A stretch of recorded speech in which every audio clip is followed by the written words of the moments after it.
En Radio Inter, todos los domingos de 4 a 5 de la tarde, tiene una cita con la historia, con Pío Moa y con Javier García Isaac. Cita con la historia. Presenta Javier García Isaac.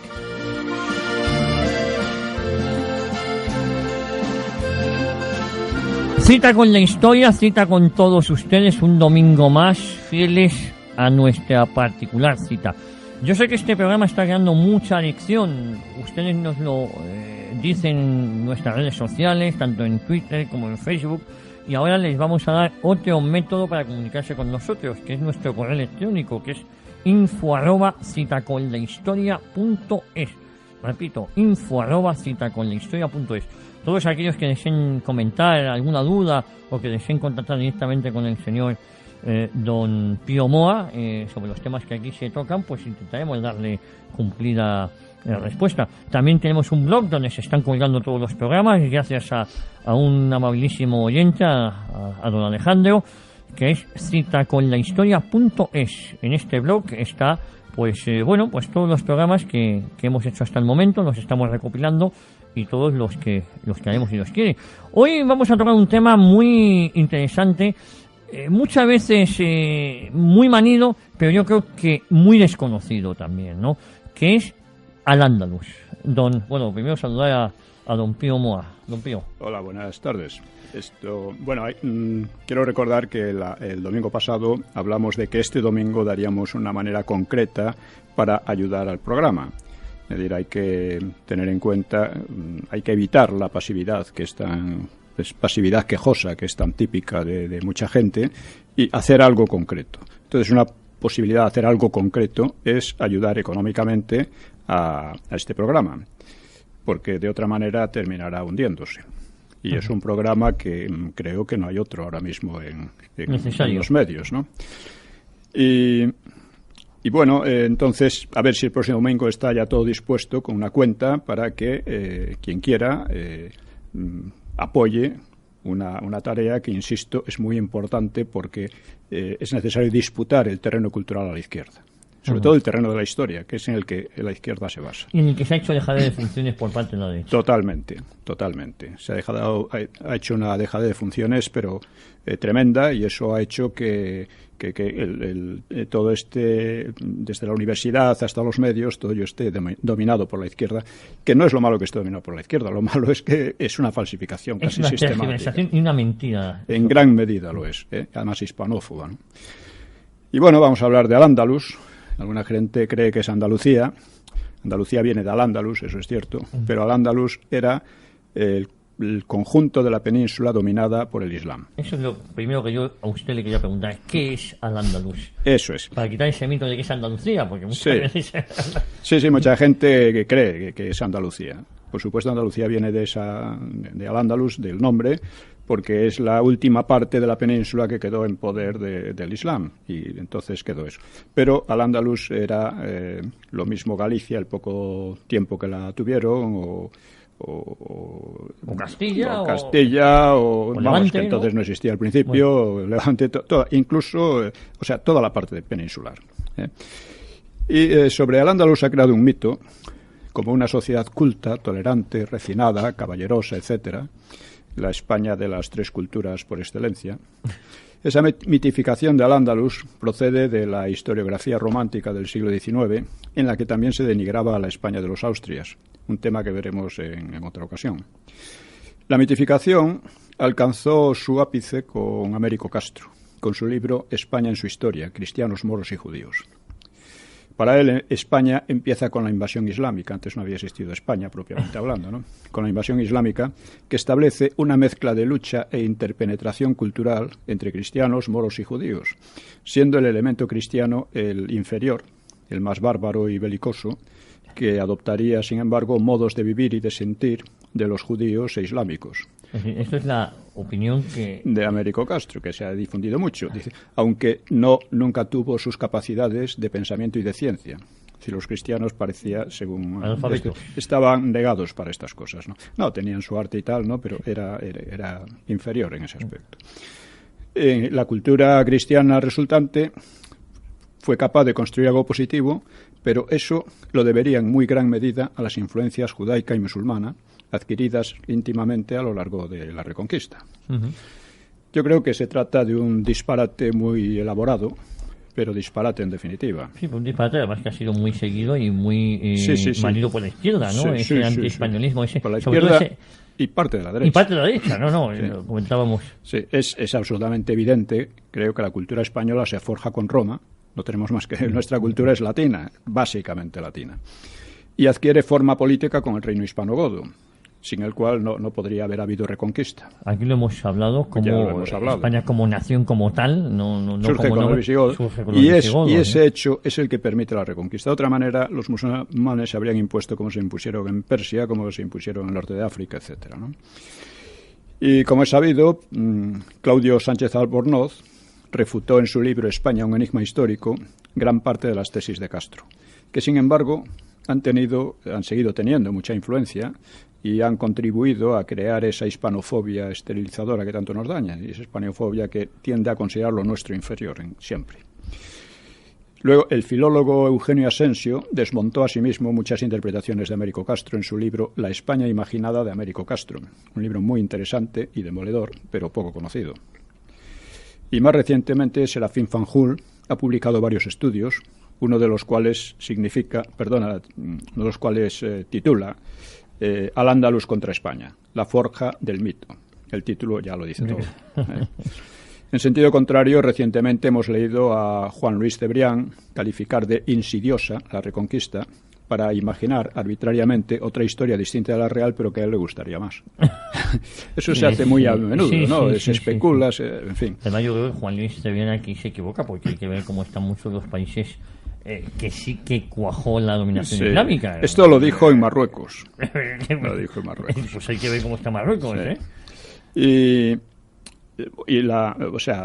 En Andalucía, por ejemplo, en los museos, en estudios, en textos, libros de textos, se interpreta la historia de forma antiespañola y proislámica. Es curioso. Y eso ocurre también, en el Museo Arqueológico Nacional, recientemente modernizado. Pues fíjese que es curioso que además la izquierda, que es atea de per se, déjame si me equivoco, como defiende una religión como la islámica, ¿no? Con tal de ir con unas contradicciones brutales, ¿no? Con tal de ir contra el cristianismo le parece bien. Todo vale. Dice, en mi libro Nueva Historia de España he abordado también estas cuestiones. Libro fantástico que aquí recomiendo, el libro de don Pío Moa, Nueva Historia de España. Es un reenfoque de todo, ¿no? Por ejemplo, el propio Sánchez Albornoz cae en el contrasentido de hablar de una España islámica. O era España o era islámica. Esto es, o era España o era Al-Ándalus. Claro, no existía España islámica. Para los... No, eso es un contrasentido. La España es básicamente, como digo, latina, etcétera, etcétera, ¿no? Y no tiene nada que ver. De origen romano. O sea, España no es una simple extensión geográfica, como a menudo se emplea la palabra, ¿no?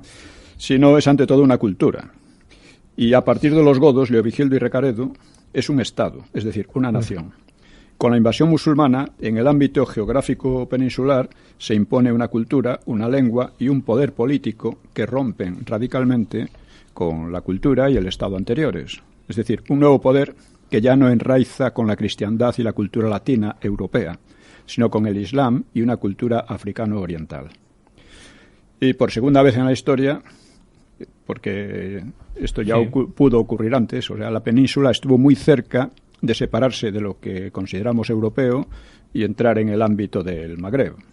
La primera fue con motivo de la Segunda Guerra Púnica, que ya hemos tratado, cuando la victoria de Roma sobre Cartago pues determinó la historia de España y, por cierto, la de Europa. O sea, aquella guerra es la guerra del destino. La Segunda Guerra Púnica, por muchas simpatías que se pueda tener Aníbal, cierto. Pero es cierto, sin ello la historia de Europa habría sido muy distinta, no habría existido el Imperio Romano y habría sido todo muy distinto. Así que vamos a ver las características políticas y en general culturales de Al-Ándalus. Y ante todo, debemos preguntarnos quiénes serán los conquistadores, los musulmanes, que destruyeron la España visigótica. Porque fue una invasión cruenta, ¿no? Fue una invasión, claro. Fue una invasión, ya hablamos en otro programa de cómo fue y por qué triunfó, ¿no? Y Algunos niegan que hubiera habido una invasión, pero lo niegan a base de especular sobre cosas que le parece que no podían ser. Es pura arbitrariedad. El hecho es que cuando llegaron a España, los musulmanes, que habían salido del desierto de Arabia, eran árabes sobre todo, se habían extendido en menos de 40 años, desde la frontera china por Turquestán y desde la India por Cachemira, hasta España, pasando por Oriente Próximo y el norte de África. Habían derrotado a pequeños países y a grandes imperios.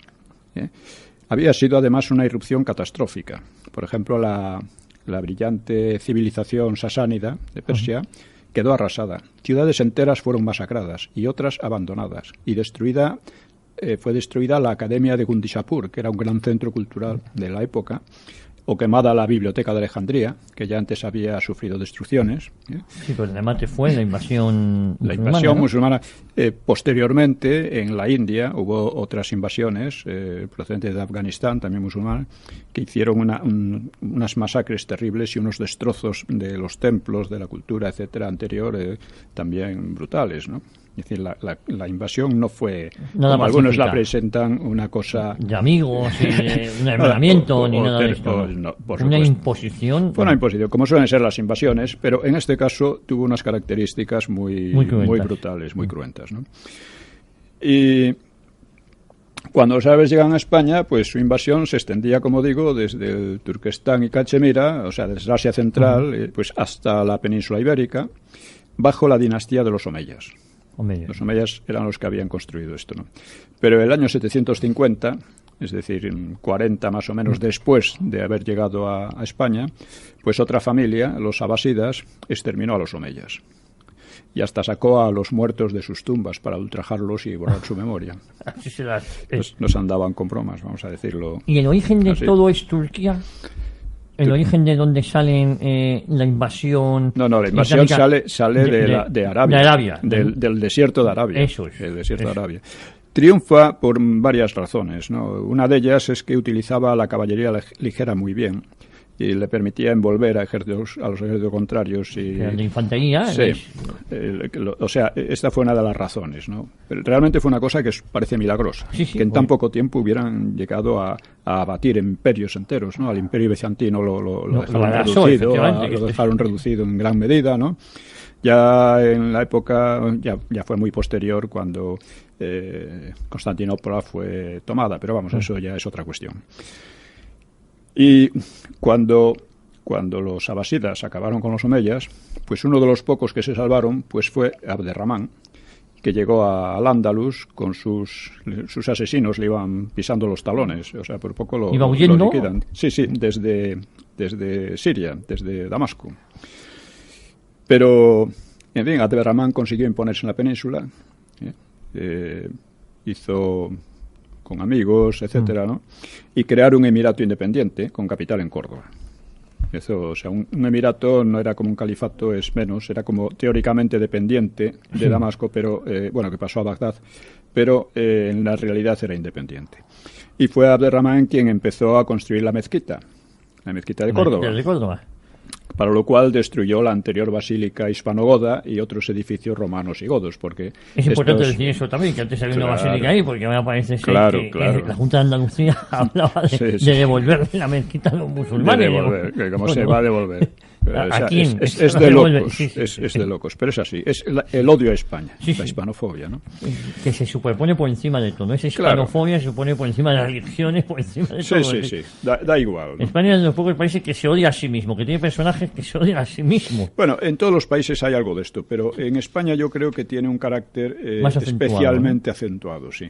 Especialmente acentuado.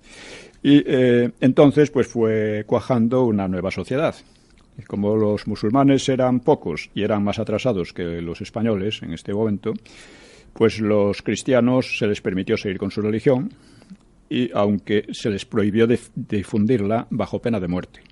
Se les prohibió rehacer las iglesias destruidas. Sobre muchas de esas iglesias se alzaron las mezquitas. Se le debían vestir de forma que se distinguiesen de los demás, el resto. Carecían de todo derecho político, ¿no? Y estaban sometidos a constantes vejaciones, esto es verdad, ¿no? Debían pagar un impuesto especial, la jizya, y comenzó una política para ir asfixiando sus formas de vida poco a poco. En parte tampoco les convenía intentar convertirlos a la fuerza, porque debido a los impuestos especiales, pues sacaban mucho dinero con eso y estaba y eso les era importante, ¿no? Y ¿el tiempo qué dura el concepto del Al-Ándalus? Bueno, el concepto de Al-Ándalus dura desde el 711, que es cuando es derrotado la batalla de la Janda o del Guadalete, los visigodos, hasta 1492. Pero se dice 8 siglos. 8 siglos, cerca de 8 siglos en Granada, pero en el resto de la península mucho menos. En el norte cantábrico duró muy poco, duró unos años.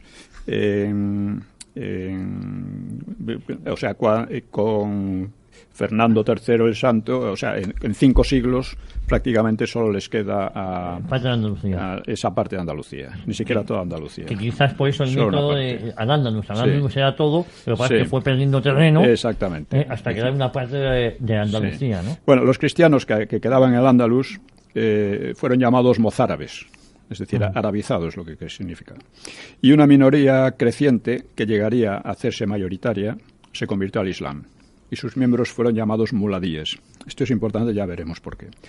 Y aparte de ellos había una minoría judía, que estaba aún más oprimida que la cristiana, aunque al principio había colaborado con los invasores. La islamización, sí. Y dentro de los invasores islámicos había una gran diferencia entre los moros o magrebíes y los árabes. Entre ellos mal. Entre los árabes y los se llevaban a matar, literalmente. Bien, entonces vamos a ver qué es lo que pasó. Los árabes al principio, digamos, fueron una plaga arrasadora, por decirlo de alguna manera, pero consiguieron 2 cosas. Primero, islamizar a gran parte de la población allí donde se imponían. Y además recoger parte de la cultura, después de las primeras destrucciones, recogieron parte de la cultura.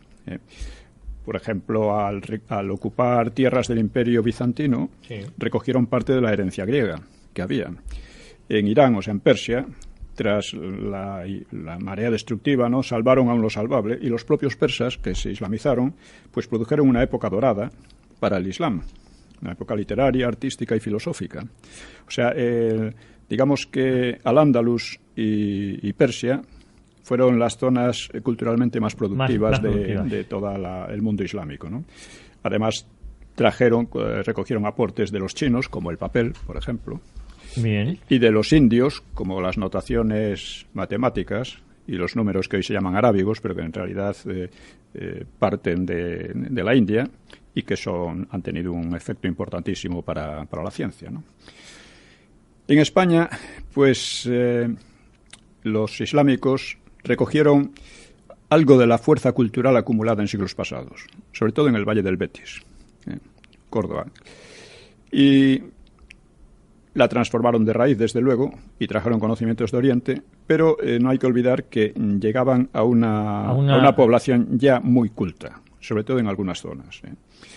Y bueno, evidentemente empezó enseguida la resistencia, pero hoy no vamos a hablar de la resistencia o la reconquista, sino justamente de Al-Ándalus, ¿no? Empezó ya muy pronto. La crónica mozárabe, pocos años después de la conquista árabe, pues habla ya de la pérdida de España. Dice, cuyo dolor no podrá ser relatado aunque todos los miembros del cuerpo se conviertan en lengua.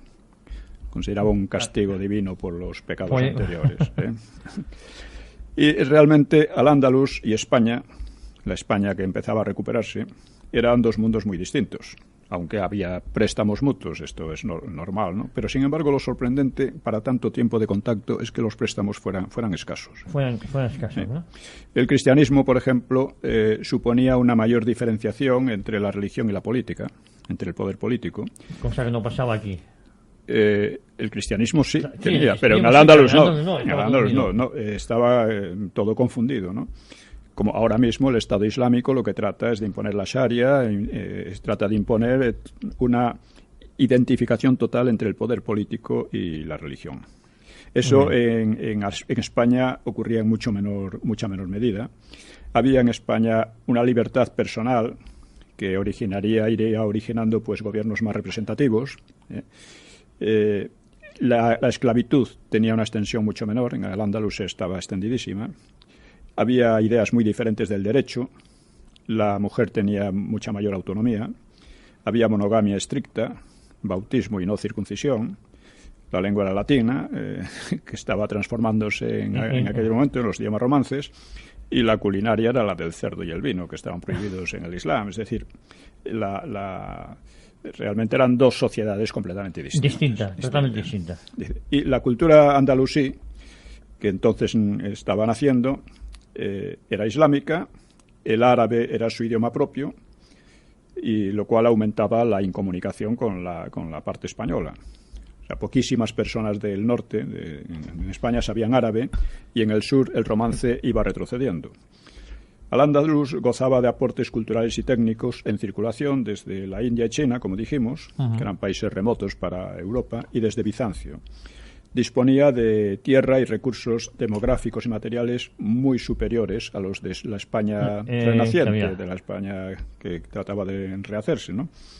Y desde Abderramán II, pues sus formas de vida en las capas altas, ya se entiende, era muy refinada, muy refinada.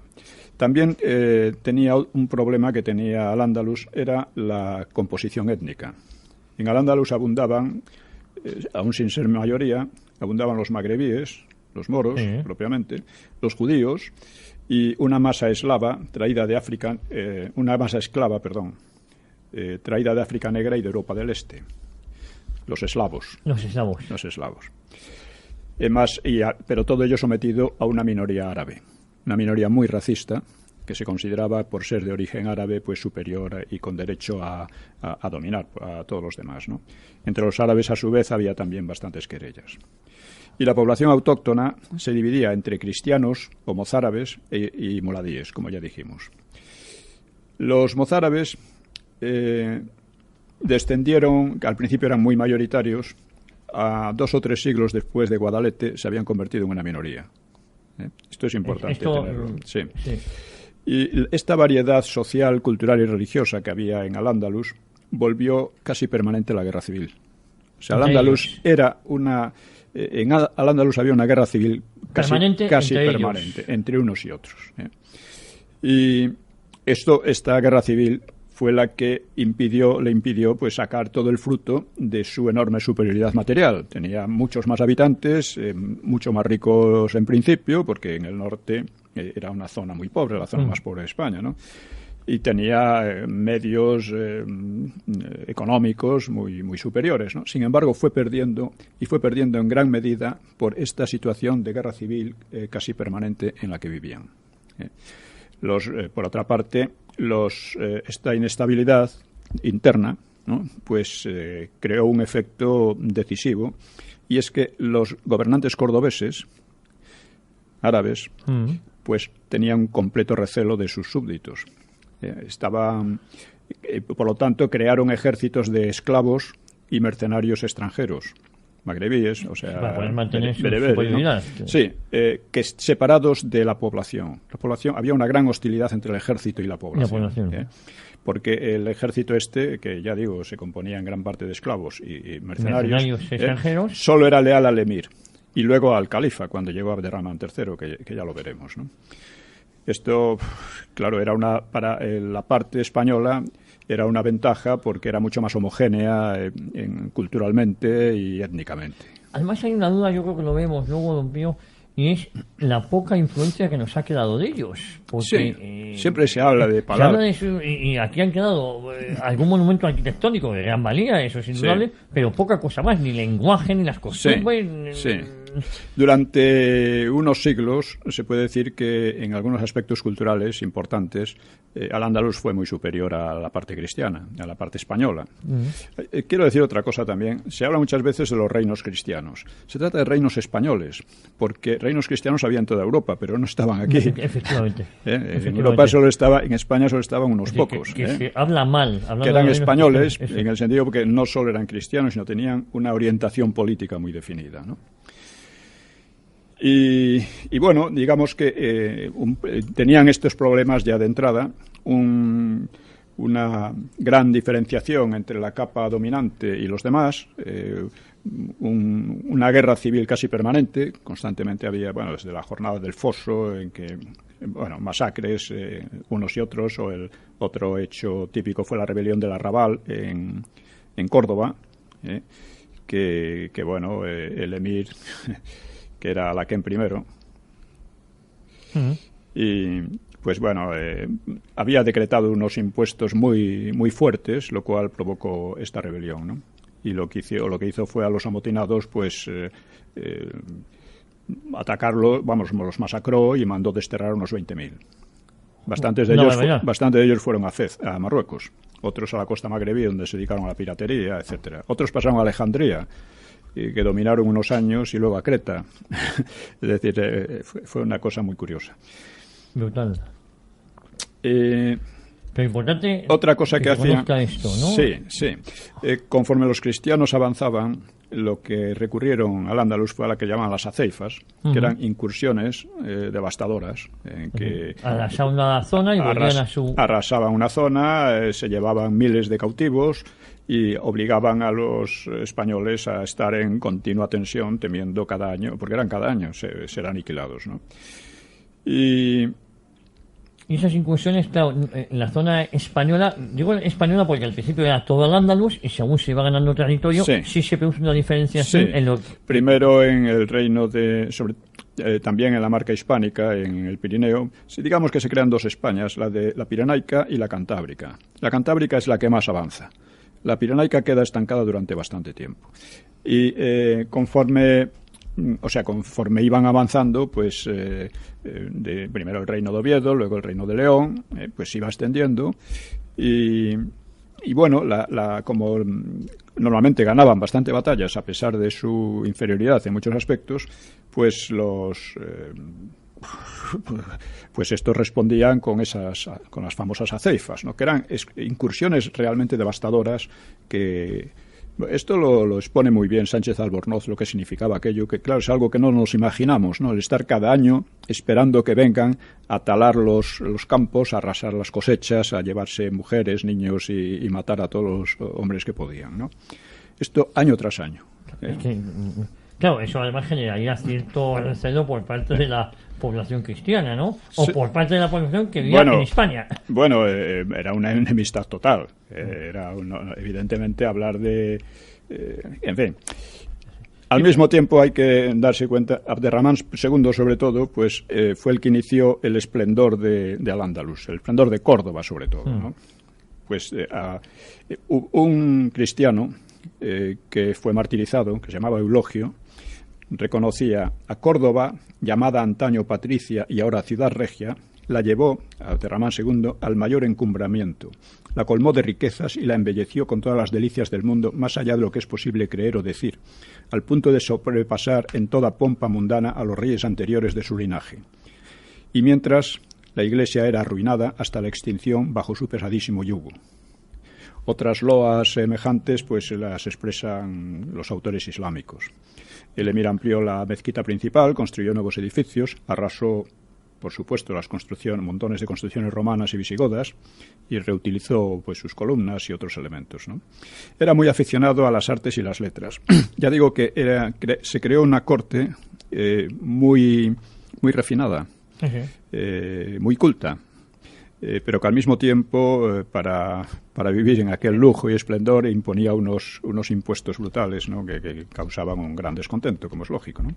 Abderramán II fundó una gran biblioteca con obras traídas de Bagdad, patrocinó a astrólogos, astrónomos, músicos, médicos y según dicen, introdujo la numeración arábiga, ¿no?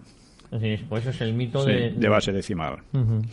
Y para ello, pues tuvo, pues ya digo, para sostener el enorme gasto de la corte y del ejército, pues tuvo que aumentar la presión fiscal y ya digo, creando un descontento que estallaba en rebeliones y fuera de Córdoba en guerras civiles, ¿no? Era una guerra civil, ya digo, casi permanente. Sí. Abderramán III,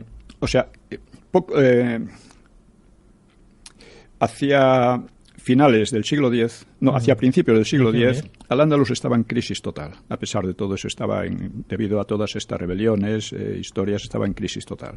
Y fue Abderramán III el que salvó por un tiempo al Emirato de Córdoba, convirtiéndolo en califato de Córdoba. Es decir, él se convirtió en califa, que es jefe religioso político sucesor de Mahoma.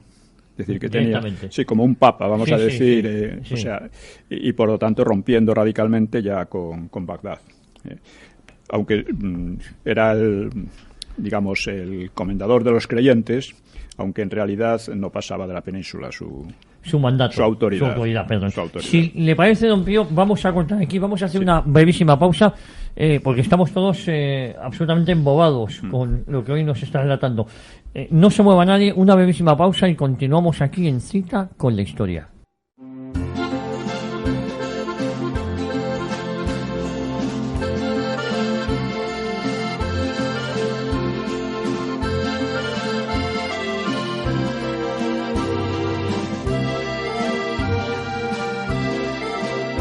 Continuamos aquí en Cita con la Historia y, don Pío, hablábamos de Abderramán III, que es el que lleva a Córdoba, al califato de Córdoba, ¿no? Lo que era el Emirato, lo pasa al califato. Es el máximo esplendor de Córdoba, ¿no? Él amplió la mezquita, hizo muchos baños públicos, bibliotecas, fomentó la traducción de obras griegas y hebreas, ¿no?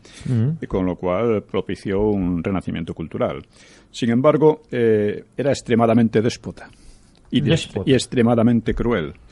El tradicional recelo hacia sus súbditos le llevó a extranjerizar todavía más su ejército, compuesto sobre todo de magrebíes y esclavos, ¿no? Su desconfianza le hizo crear Medina Zara, que era una especie de lujosísima ciudadela, un conjunto palacial de más de 1 kilómetro cuadrado, ¿no? En que había de todo. Y bueno, los cronistas árabes ponen de relieve, su despotismo, su carácter caprichoso y su extrema crueldad hasta con sus hijos y las mujeres de su harén, o el empleo de leones para despedazar a sus víctimas. Es decir, es un personaje. Ese tipo de cosas lo vamos a ver. Sí, brillante en unos aspectos y brutal en otros.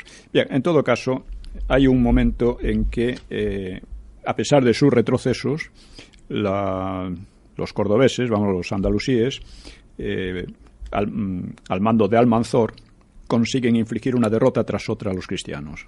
Llegan a Santiago, allí se llevan las campanas, ¿no? Y fue un desastre de Santiago que resonó en toda Europa, ¿no? Y Al-Ándalus, claro, lo celebró. Decía un cronista, en Santiago, al entrar con las espadas relucientes como la luna llena entre las estrellas, derruiste todos los fundamentos de esa supuesta religión, que tan bien basados parecían. Que este día de gloria se enorgullezca de ti, Almanzor, y que todo el pasado con el día de hoy te honren para siempre.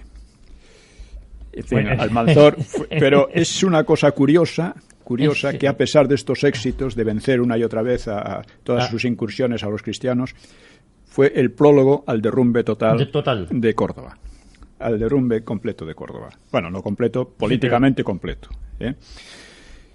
Y, es decir, a pesar de los castigos terribles de Almanzor a los cristianos, no fue capaz de imponerles el poder islámico, como habían hecho Tarik y Muza casi 3 siglos antes. Casi 3 siglos antes. Y Al-Ándalus en realidad ya solo soñaba con sostener sus fronteras, aprovechando su superior potencia demográfica, económica y técnica.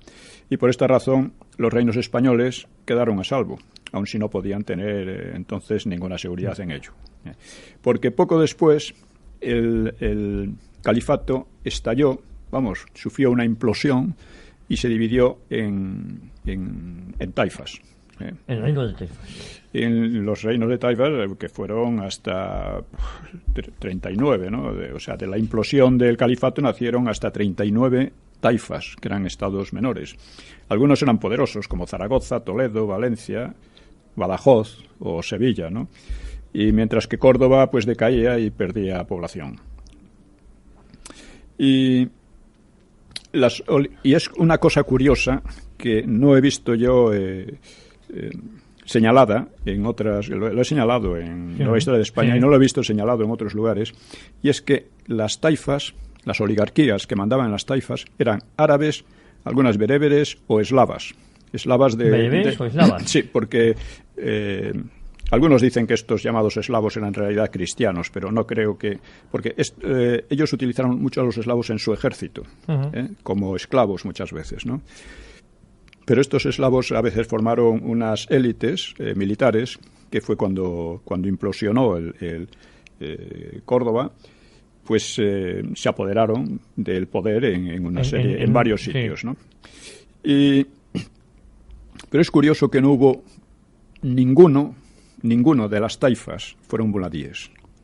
Es decir, aunque el grueso de la población era muladí, ninguna de las taifas tuvo un poder muladí. Y esto es muy significativo, porque al-Ándalus fue siempre una imposición foránea. O sea, los autóctonos, incluso los islámicos autóctonos, eran una mayoría oprimida, era una mayoría sometida a un poder que no se consideraba propiamente autóctono del país. Es una cosa curiosa. Y esto se revela, por supuesto, antes ya hemos dicho que había un racismo muy fuerte, no les impedía casarse con mujeres cristianas traídas como esclavas o rehenes o cosas así, pero ellos eran los árabes, se consideraban con todos los derechos políticos, y esto fue una de las razones por las que estaban peleados constantemente con los bereberes, ¿no? Y el caso es que no se puede decir que los muladíes, que eran los islámicos autóctonos, los que habían sido cristianos, los que habían sido españoles, y que eran la gran masa de la población, sin embargo, no tenían poder ninguno. Y esto se revela perfectamente cuando Córdoba estalla, el califato estalla en taifas, en distintos reinos de taifas, ¿no? Luego, por otra parte, las taifas fue otra cosa muy interesante, y es que estaban en continua pelea unos con otros. Sí, por eso siempre se habla del reino de taifas como una disgregación, ¿no? Una pelea continua. Una disgregación, o sea, y al mismo tiempo esto lo aprovecharon los cristianos, que le impusieron unos tributos, las parias, que se llamaban, que contribuyeron a enriquecer a los reinos cristianos.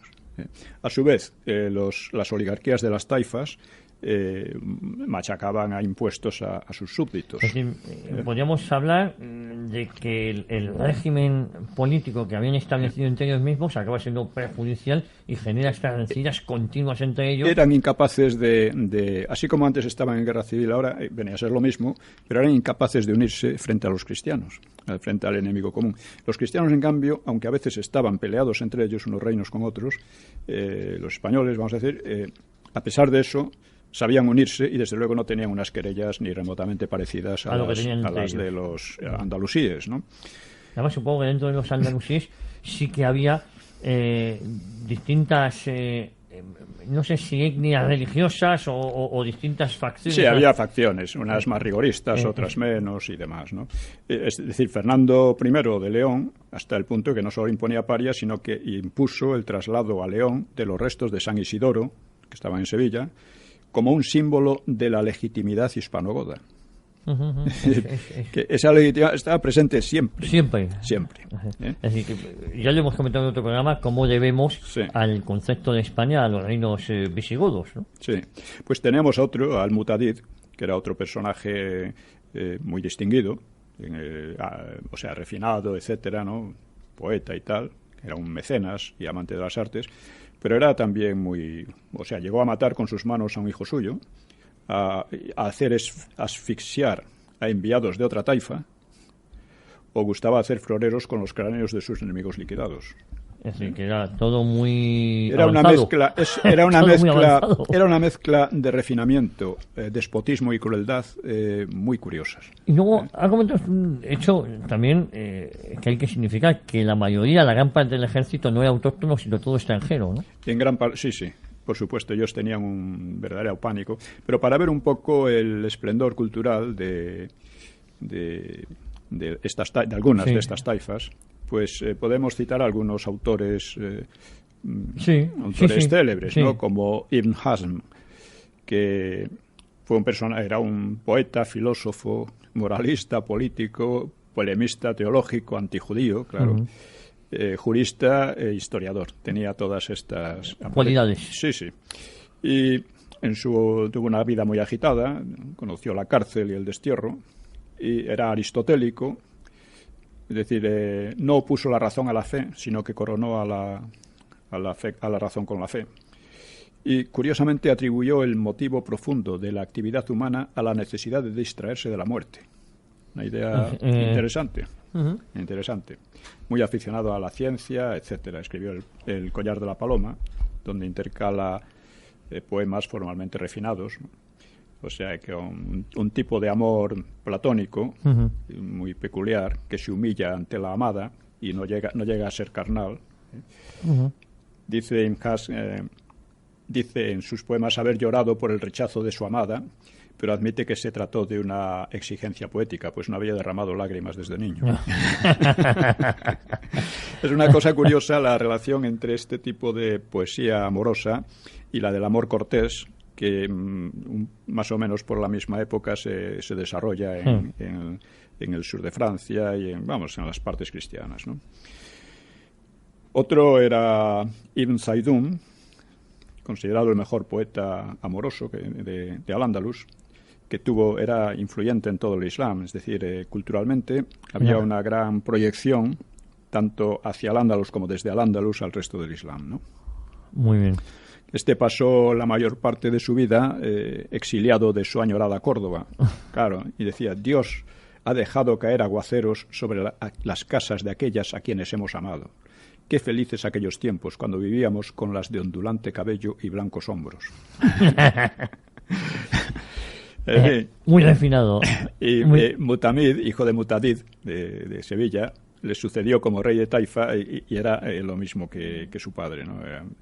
Pues guerreó con otras taifas, estuvo, en fin, incluso los cristianos aprovechaban esto, ¿no? Sí, por ejemplo, sí. Estas debilidades. Ramón Berenguer de Barcelona, pues aprovechó para intervenir contra unos y contra otros, ¿no? Y en esta época las incursiones islámicas al resto de España habían cesado. Desaparecido, claro. No tenía fuerza, al contrario. La debilidad era más bien al revés. Aunque a los cristianos tampoco, se retrasó la reconquista, pudiendo haber avanzado, porque los impuestos que conseguían eran tan sabrosos, tan ¿no? cuantiosos que mejor no matarla. Pero a pesar de todo, la reconquista avanzó mucho. Avanzó. Yo le quería preguntar a usted si hubo una especie de status quo en este momento con los reinos de Taifa, ¿no? Donde provisionalmente. Sí, de vez en cuando. De vez en cuando se llegaba a una especie de tregua, ¿no? Y Al-Mutamid fue el que trajo a los almorávides. Los almorávides fue una secta purista que quería regenerar el Islam, que a su juicio había degenerado, y que salió de Marruecos y consiguieron montar un imperio muy amplio con los actuales Marruecos, Argelia, Mauritania, hasta Ghana al sur. Sí, Mauritania, hasta Ghana al sur. Y por supuesto entraron en España, claro, llamados por Mutamid, el cual decía: prefiero ser camellero en África que porquero en Castilla. Entonces, efectivamente, los almorávides vencieron en varias ocasiones a los cristianos, a los españoles, y unificaron las taifas, imponiéndoles unos castigos tremendos por haber sido tan poco delicados, tampoco serios, cuidadosos, tampoco ortodoxos, según ellos, ¿no? Y Mutamid pues lo llevaron a Marrakech, y volvió a pedir ayuda a los almorávides, que efectivamente vinieron, vencieron a los españoles, ¿no? Y Al-Mutamid, a Mutamid, que lo había llamado, pues lo cargó de cadenas, lo vendió a su hija como esclava, dejó en la miseria a su familia y lo desterró a África. Es decir, que tremendo el destino que se conjugaban unos a otros, ¿eh? Sí, muchas veces. Yo creo que esto ha cambiado poco, allí escribió Mutamid sus poemas más sentidos, ¿no? Decía: lloré al ver pasar un bando de perdices, libres, sin cárcel ni cadenas, y no lloré por envidia, Dios me libre, sino de melancolía, deseando ser como ellas, y volar suelto, sin la familia perdida, y las entrañas en carne viva, ni hijos muertos. Es tremendo cómo acabó. Sí, y en fin, no fue porquero en Castilla, pero acabó peor. acabó en cierto modo peor, ¿no? Es decir, lo que está claro es que el Islam ha sido una continua lucha, y lo que vemos ahora sobre facciones, unas más, más rigurosas, ¿no? Sí. Había ya estaba aquí. Constantemente, sí. Los almorávides en Al-Ándalus pues duraron unos 60 años, ¿no? Y una vez derrotados y tal, pues volvieron pasajeramente las taifas, pero en el Magreb había surgido un nuevo imperio de los almohades, que significa unitarios, que se oponían a la versión almorávide del Corán. Y en fin, llegaron de nuevo, derrotaron a los cristianos, unificaron las taifas, pero su aventura terminó en 1212 con una batalla célebre. ¿Entre ellos? No, con los cristianos. La batalla de las Navas de Tolosa. Efectivamente. Que yo creo que ese es el principio del fin, ¿no? Es el principio del fin, porque además esto se combinó con una invasión pacífica en el Imperio almohade por parte de unas tribus llamadas gilalíes, que eran beduinos, que iban con sus rebaños de ovejas y destrozaban todo a su paso. Fue una especie de plaga y que no había manera de contenerlos, porque los masacraban en un sitio pero avanzaban por otro y aquello no tenía fin. O sea, después, por cierto, que en las Navas de Tolosa es donde se documenta por primera vez el grito de guerra Santiago y Cierra España, aunque probablemente era muy anterior, ¿no? Sí, podría ser anterior, pero ahí es donde se populariza o donde nos llega a nuestros días, sí. ¿no? Por esta época, en el siglo XIII, también otra cosa importante fue la Escuela de Traductores de Toledo.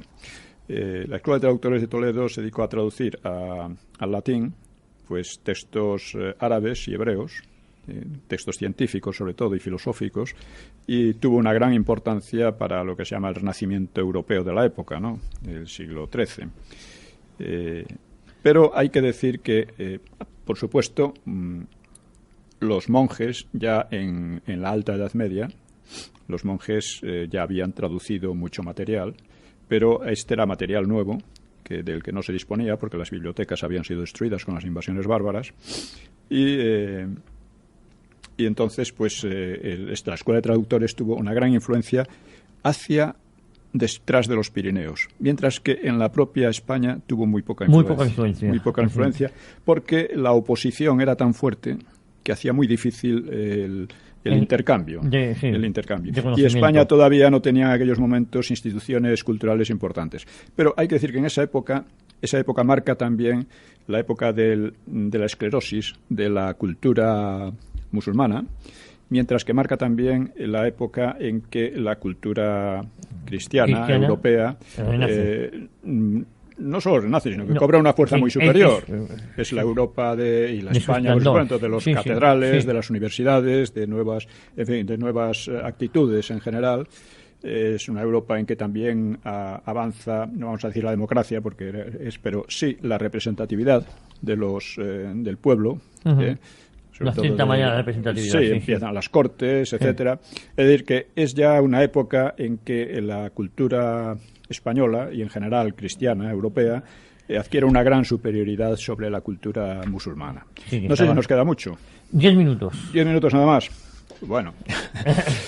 En fin, después de las Navas de Tolosa, digamos, el poder almohade... 8 minutos me corrigen. El poder almohade decae totalmente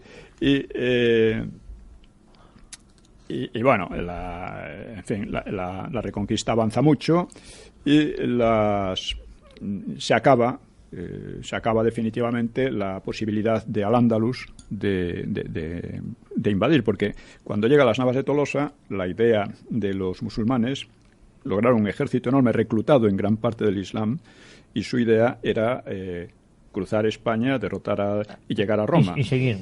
Llegar a Roma, destruir la base de la cristiandad.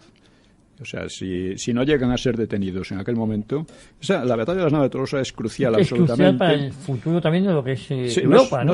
No solo de España, sino de Europa, ¿no? Tenían una ambición enorme, ¿no?, de llegar allí. Fueron derrotados, ya se sabe de qué manera. Ahora tengo idea de que allí los andalusíes vamos a decir, los de andaluces de ahora, Sí. creo que han hecho una especie de museo o algo así Había oído allí, algo, sí. y que no hablan de la batalla, así No, como un encuentro. sí, como una un especie encuentro casi de cultural. civilizaciones, sí. Sí, Como sí, cuando se habla de la conquista de América como un encuentro. Oiga, no es un encuentro porque había una desigualdad total.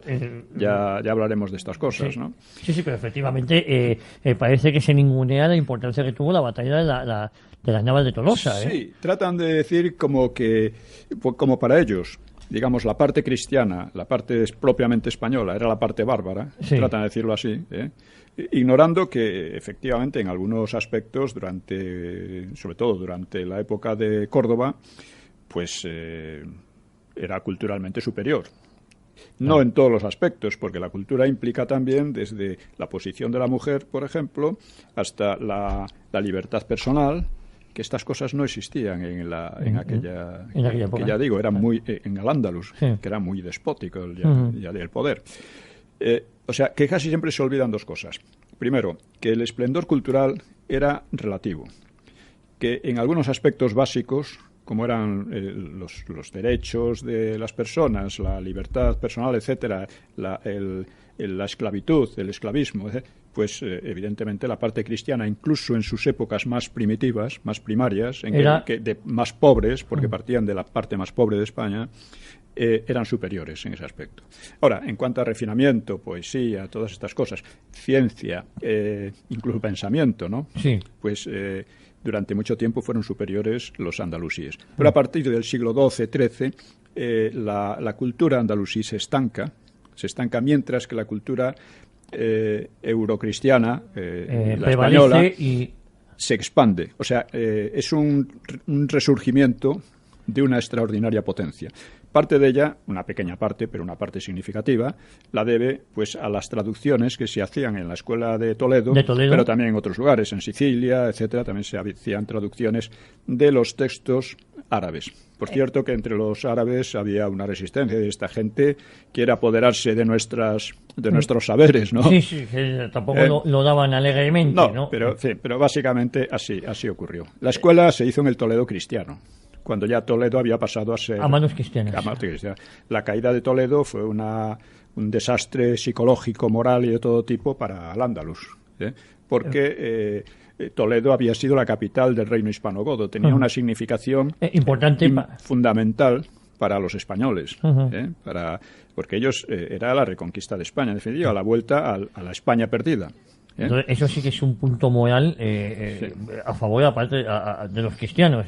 Tuvo que ser un golpe muy duro para el Islam, ¿no? Fue un golpe muy duro para el Islam. Fue un golpe, una gran victoria para los cristianos, un poco el equivalente de cuando Almanzor llegó a Santiago y saqueó la ciudad, se llevó las campanas, etcétera, sí, ¿no?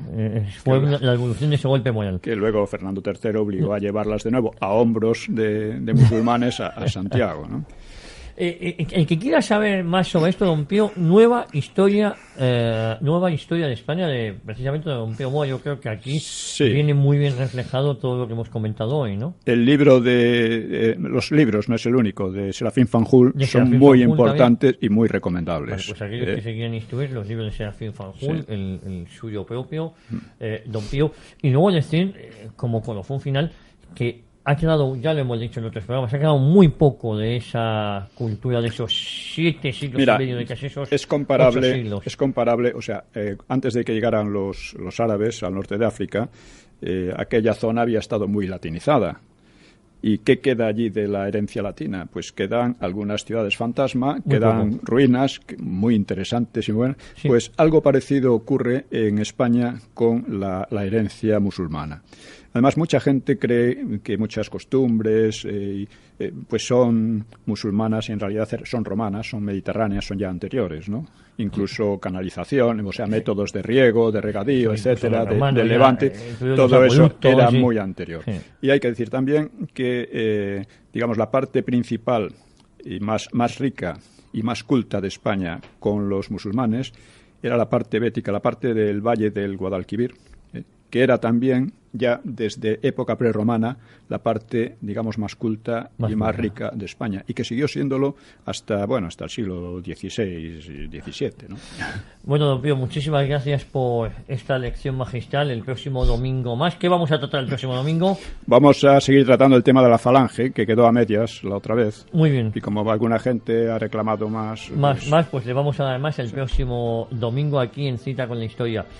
Muchísimas gracias, don Pío. Recordar a nuestros oyentes el nuevo blog, citaconlahistoria.es, la página web donde estamos colgando todos nuestros programas. Insisto, dar de nuevo las gracias a nuestro amigo Alejandro, que ha trabajado mucho y muy bien por hacer esta página web posible. Y todos aquellos que tengan dudas o quieren ponerse en contacto con nosotros, se lo merece.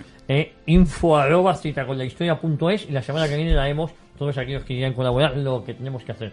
Exactamente. Don Pío, no nos queda más tiempo. La próxima semana más. Muchísimas gracias a todos ustedes, muchísimas gracias por haber estado hoy con nosotros. Prometemos no decepcionarle y prometemos, si Dios quiere, esperarles aquí el próximo domingo a la misma hora. Muchísimas gracias.